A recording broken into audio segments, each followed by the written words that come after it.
जय श्री राम, हर हर महादेव। लाखो राजाओं, लाखो धनवानों અને લાખો વિદ્વાનો ધૂળમાં પડ્યા છે। આજે તેમને કોઈ યાદ પણ કરતું નથી, કોઈ યાદ નથી કરતા, ધૂળમાં પડ્યા છે। લાખો રાજાઓ, લાખો વિદ્વાનો જે ખૂબ શાસ્ત્ર વાંચેલા છે,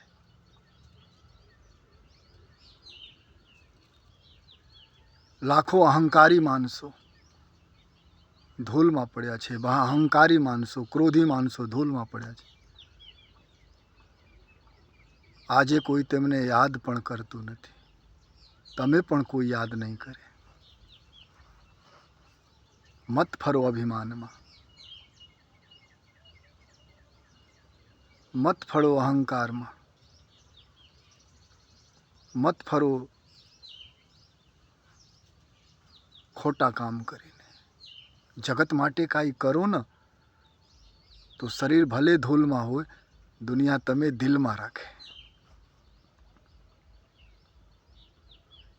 જગતને આપો તો લોક યાદ કરે, બહુ જરૂરી નથી। સુંદર વિચાર હોય તો દુનિયા યાદ કરે, પરોપકાર કરો તો દુનિયા યાદ કરે। રાજાઓ ધૂળમાં પડ્યા છે, લાખો લાખો વિદ્વાનો, લાખો સત્તાધીશો, લાખો જ્ઞાનીઓ, સત્સંગીઓ ધૂળમાં પડ્યા છે, કોઈ યાદ નથી કરતા। તમે પણ કોઈ યાદ ન કરે અને મને પણ કોઈ યાદ ન કરે, પણ જગતમાં કોઈ સરસ વિચાર આપે તો દુનિયા દિલમાં રાખે। આજે ધરતી ઉપર એવા લોકો છે જે શરીરથી તો નથી, પ્રેઝન્ટમાં શરીર નથી, પણ દુનિયા યાદ કરે છે। હજારો વર્ષ પહેલે ધરતી છોડી ચૂકેલા છે તો પણ યાદ કરે છે। સેંકડો વર્ષ પહેલે ધરતી છોડી ચૂકેલા છે તો પણ યાદ કરે છે।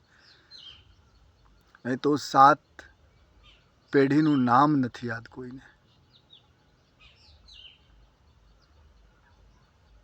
અફસોસની વાત છે, પણ પ્રહલાદજીને લોકો યાદ કરે છે, ધ્રુવજીને લોકો યાદ કરે છે,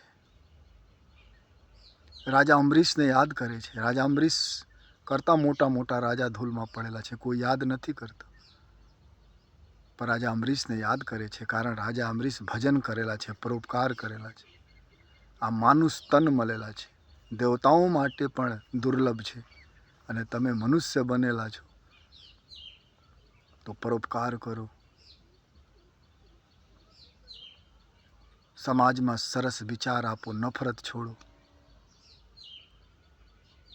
વેપાર કરો તો મર્યાદામાં કરો, નોકરી કરો તો વિવેકપૂર્વક કરો, અને જગત માટે જીવો તો જગત તમે દિલમાં રાખે। નહીં તો માટીનું શરીર પછી માટીમાં પાછું વાપસ। લાખો રાજાઓ ધૂળમાં પડ્યા છે, લાખો વિદ્વાનો જે પૂરા શાસ્ત્ર જાણતો। અરે શાસ્ત્ર જાણીને શું કરું? પોથી પડી પડી જગમુઆ ભયા ન પંડિત કોઈ। કબીરદાસ કહે છે, 2.5 આખર પઢે શું પણ। થોડા બહુ પઢીને ઘણા એજ્યુકેટેડ માણસો સમાજમાં નફરત ફેલાવે। આ વૈજ્ઞાનિકો સંશોધન કરે અમુક જે સમાજ માટે નુકસાનદાયક છે, પણ અમુક એવા સાધુ સંતો છે જે કોઈ સંશોધન નથી કરેલા, પણ સમાજને એટલો આપેલા છે કે સમાજ એના ઉપર ચલે તો ધરતી સ્વર્ગ બની જાય।